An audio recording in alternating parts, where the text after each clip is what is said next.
123. Goldilocks and the 3 ex-husbands. There I was again, kiddo, shaking my damn head in disbelief as your mom floated out of the house like some kind of emotionally unstable perfume ad. Who is this woman? What even is this woman? I was stuck in a philosophical crisis that Descartes himself would have tapped out of. She gaslighted, manipulated, triangulated, and still looked flawless doing it. It was unnerving. And I kept trying to explain it to people. Like, surely someone will get this, right?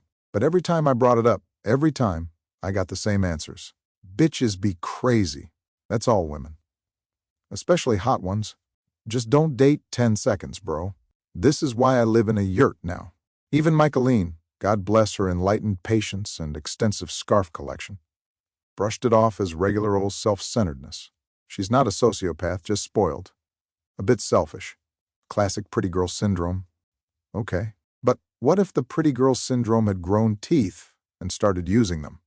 That's when I discovered the wonderful world of clinical narcissism. Not the TikTok kind, the DSM-5 kind. And guess what? It's a spectrum, a glittery, gaslighting rainbow of dysfunction. And guess who rides that spectrum like it's a unicorn made of compliments?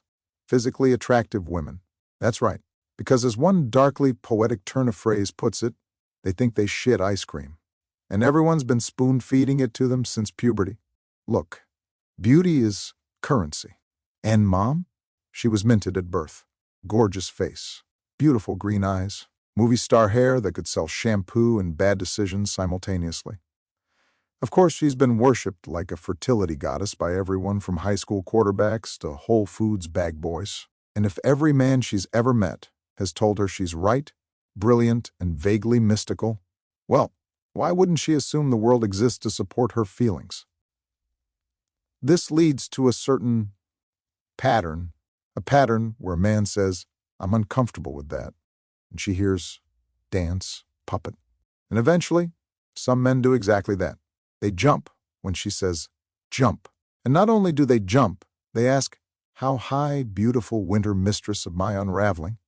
Let's talk case studies. First up, Todd, your older sister's dad. The man is kindness personified. Gentle, earnest, the kind of guy who apologizes to his houseplants for not watering them, and you can practically see the years of emotional erosion on him, like the Grand Canyon of betrayal carved slowly by charm and chaos. I don't know all the details, but I know the look, the 1,000-yard stare of a man who's been spiritually steamrolled by toxic femininity. Not the cool, sexy, candlelit Lilith feminism people rave about on astrology meme pages. No.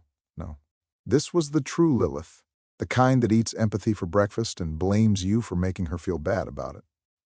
Then there was Craig, the third husband. A doctor. Doctors don't like being confused. They spent 10 years learning how to fix things. But here comes Mom, the human Rorschach test, and Craig lasted maybe a year. Why? Because even if you're headstrong, even if you're logical, you can only be mind-fucked for so long before the operating system crashes. Craig probably woke up one morning and said to himself, "Wait a second, I've performed surgery on actual humans. Why am I debating whether Raja is just a friend for the 5th time this week?"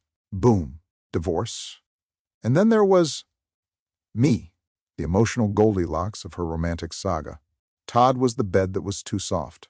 Craig was the bed that was too hard. But me? Oh, I was just right.